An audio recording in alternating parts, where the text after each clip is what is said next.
শুভ সন্ধ্যা।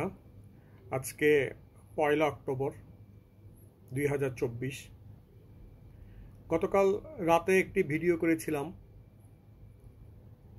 বৌদ্ধ হিন্দু পার্বত্য অঞ্চলের বিভিন্ন সাম্প্রদায়িক অশান্তি নিয়ে, এবং গতকাল বলেছিলাম যে আমি আমার বাংলাদেশে বিভিন্ন জায়গায় আমার পরিচিত বৌদ্ধ এবং হিন্দু সবার সাথে আলাপের পরিপ্রেক্ষিতে আমি একটি প্রবন্ধও লিখেছি, বিভিন্ন পত্রিকায় পাঠানো হয়েছে।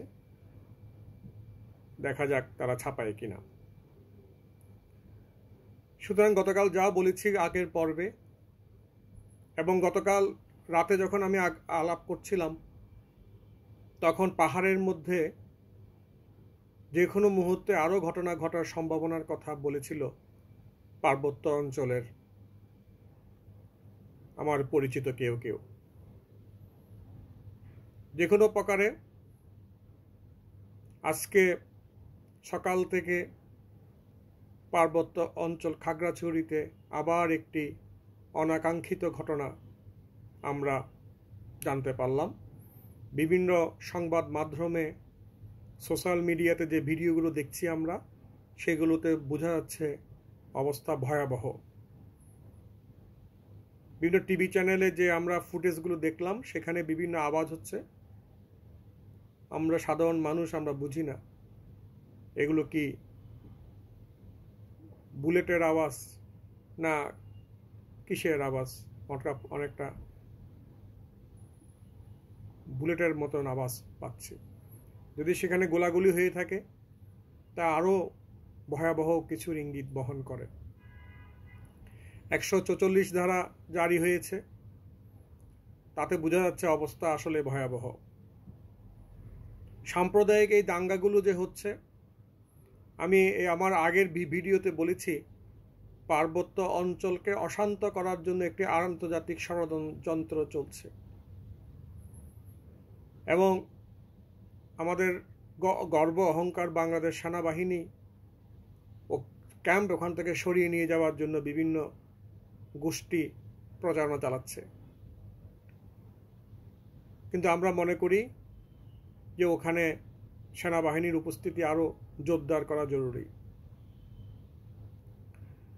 তাছাড়াও আমরা জানতে পারছি বিভিন্ন ধরনের জঙ্গি সংগঠনে অনেক ভারী অস্ত্রশস্ত্র নিয়ে সেখানে ঘোরাঘুরি করছে। আমরা বিভিন্ন সোশ্যাল মিডিয়াতে ভিডিও দেখছি। আমরা জানি না তা সত্য কিনা। যদি তা সত্য হয়ে থাকে তা আরও ভয়াবহ অনেক কিছুর ইঙ্গিত বহন করে। পাশাপাশি আমরা গত কয়েকদিন ভারতীয় মিডিয়াতে বিভিন্ন ধরনের নেতিবাচক সংবাদ শুনছি। তারা একবার বলছে বাংলাদেশকে ভাগ করে ফেলবে, একবার বলছে ফেনী নদী দিয়ে চট্টগ্রামকে ভাগ করে ফেলবে, একবার বলছে 7 সিস্টারকে সাথে চট্টগ্রামকে যুক্ত করে বঙ্গোপসাগরে তাদের আধিপত্যবাদ প্রতিষ্ঠায় তারা সক্রিয় হবে। ভারতীয় মিডিয়াগুলোর এই ধরনের উগ্র কথাবার্তা আমাদেরকে গুরুত্বের সাথে বিবেচনা করা উচিত। এইসব আঞ্চলিক সাম্প্রদায়িক পরিপ্রেক্ষিতে, রাজনৈতিক ভূরাজনৈতিক পরিপ্রেক্ষিতে আমি আমাদের বৌদ্ধ সম্প্রদায়ে জনগোষ্ঠী এবং সংগঠনগুলোকে আহ্বান করব যে এখন দরকার আমাদের সকল ভিক্ষু সংঘ, সকল বৌদ্ধ সংগঠন, পার্বত্য এবং সমতল সবাইকে একটি ছাতার নিচে আসা, ঐক্যবদ্ধভাবে একটি প্ল্যাটফর্মে আসা এবং করণীয় নির্ধারণ করা। কারণ বৌদ্ধ, পার্বত্য এবং সমতল এভাবে ভাগ করার এখন আর সুযোগ নাই। শুধু তাই নয়, পাশাপাশি আমাদের এখন প্রয়োজন একটি আন্তর্জাতিক মিডিয়া সেল করা এবং আন্তর্জাতিক বিভিন্ন স্থানে প্রতিনিধি নিয়োগ করা। মার্কিন যুক্তরাষ্ট্র, জাতিসংঘ, Canada Britain, European union, Japan, চীন হতে শুরু করে প্রভাবশালী রাষ্ট্রগুলোতে আমাদের প্রতিনিধি নিয়োগ করা, যাতে করে যদি আমাদের এখানে বৌদ্ধ সম্প্রদায়ের উপর ভয়াবহ কোনো অঘটন ঘটে, সেই বিষয়গুলো বিশ্ব দরবারে তুলে ধরা যায়, জাতিসংঘে তুলে ধরা যায়, মার্কিন যুক্তরাষ্ট্র, কানাডা, ব্রিটেন হতে আরম্ভ করে ইউরোপিয়ান ইউনিয়নে তুলে ধরা যায়। এবং একটি মিডিয়া সেল করা উচিত, যে মিডিয়া সেল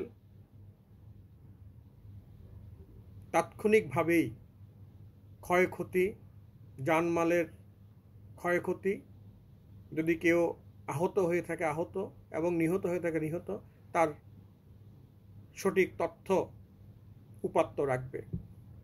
কারণ অনেক সময় তথ্য বিভ্রাটের কারণে অনেক মিথ্যা গুজবের সৃষ্টি হয়।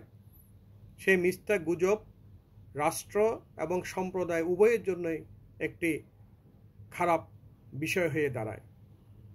এই ভুল তথ্যকে কাজে লাগিয়ে যারা এই অস্থিতিশীল পরিবেশ তৈরি করতে চাচ্ছে, দেশীয় এবং আন্তর্জাতিক ষড়যন্ত্র, তারা এই সুযোগটা গ্রহণ করে।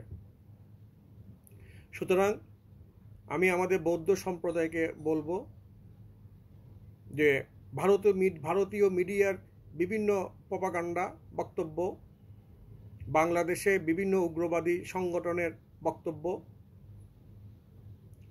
পাহাড়ে বিভিন্ন জঙ্গি গোষ্ঠীর তৎপরতা, আন্তর্জাতিক বিশ্বের মনোভাব, ভূ রাজনীতি, এই বিষয়গুলোকে গভীরভাবে পর্যবেক্ষণ করা এবং যে যার মতন বা আলাদা আলাদা সংগঠন আলাদা আলাদাভাবে পদক্ষেপ না নিয়ে ঐক্যবদ্ধভাবে একটি ছাতার নিচে একটি প্ল্যাটফর্মে এসে তাদের করণীয় নির্ধারণ করে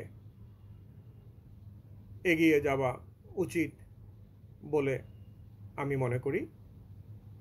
সুতরাং আমি আমার বৌদ্ধ সম্প্রদায়ের কাছে এই উদাত্ত আহ্বান রাখলাম। ধন্যবাদ।